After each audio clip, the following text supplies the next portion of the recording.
Hi, I'm Kim, and you are tuned into Kim E, the Diabetes MP. Now, this is a segment that I created called the Patient Corner for its sole purpose to help patients and people who have diabetes and their families grow in their knowledge and gain insight in their diagnosis of diabetes. Today, we are going to talk about the AADE7, which is the American Association of Diabetes Educators. They came up with 7 self-care behaviors. And I want to go through each one, but I want to dedicate a video to each self-care behavior. So if you're interested in learning on ways that you can help yourself with your diabetes, stay tuned. We're going to get into it. So let's get a little background on self-care behaviors. So the American Association of Diabetes Educators came up with 7 self-care behaviors.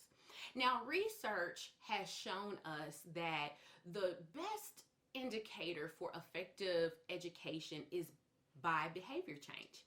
So the AADE came up with these 7 self-care behaviors of areas that we as your providers can help educate you in, and for you as the patient can help you to improve in as well. And today we're going to talk about healthy eating. That's the first one that we're going to talk about. So first behavior, healthy eating.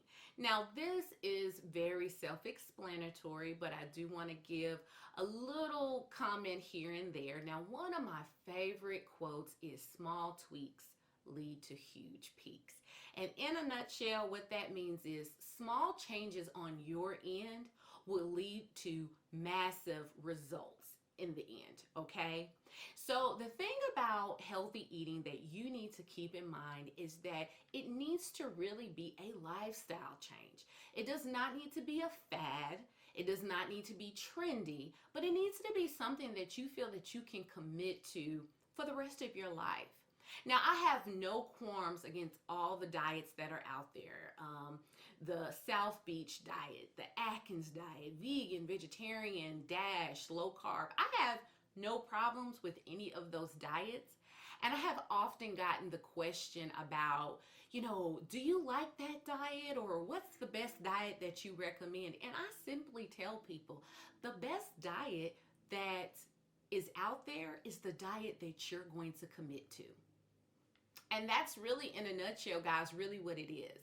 Now, as a diabetic, you do have to realize and understand that there are things that you can eat that will affect your blood sugar.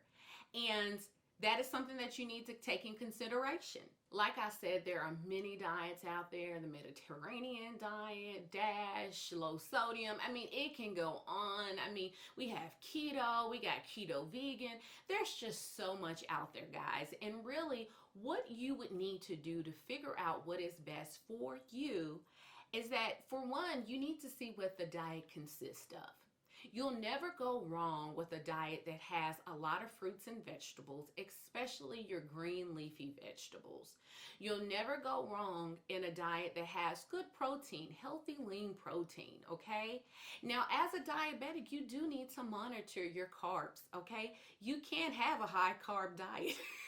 It just does not work with diabetes, and you do need to take your time to look through what each diet entails and say, is this something that would be good for A, my diagnosis, and B, is this something that I can commit to for the long haul? Okay, so I do want to give you some practicals when it comes to eating healthy.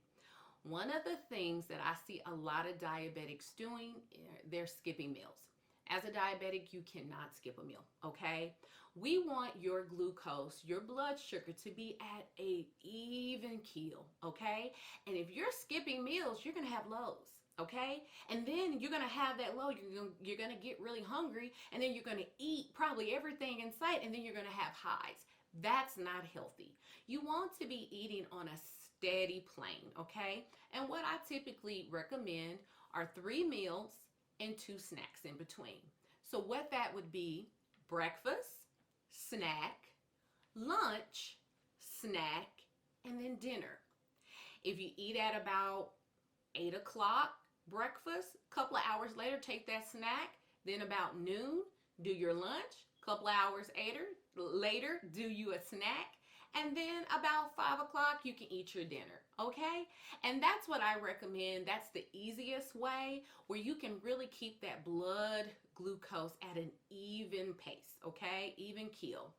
Your water intake is important. It's not just important for the diabetic, but it is important for all of us, honestly, okay? Our bodies are composed of almost about 60% of water, I want to say. And so we need water. The functions in our body, water is vital to those functions, okay? So there is this myth that's out there that says that you should drink 8 glasses a day.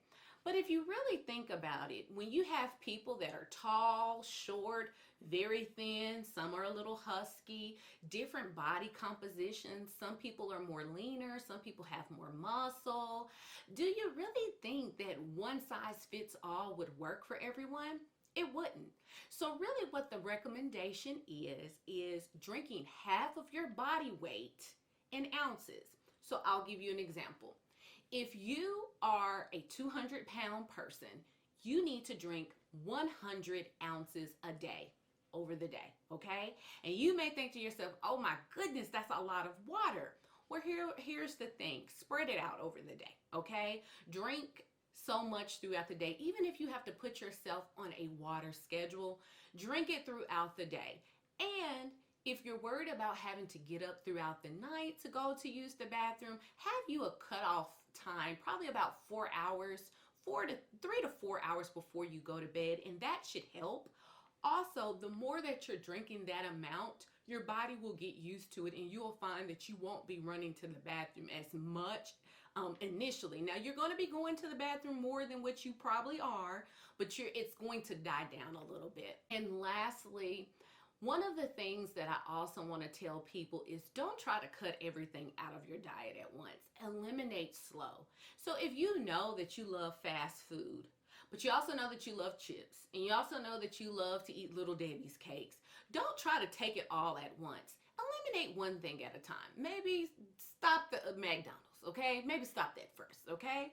And then a little bit later, do the sodas. And then a little bit later, do the refined sugars, the sweets that have those refined sugars in it. You know, start slow, okay? And then work your way up to it. Again, small tweaks lead to huge peaks. All right, guys, I hope this was beneficial to you all.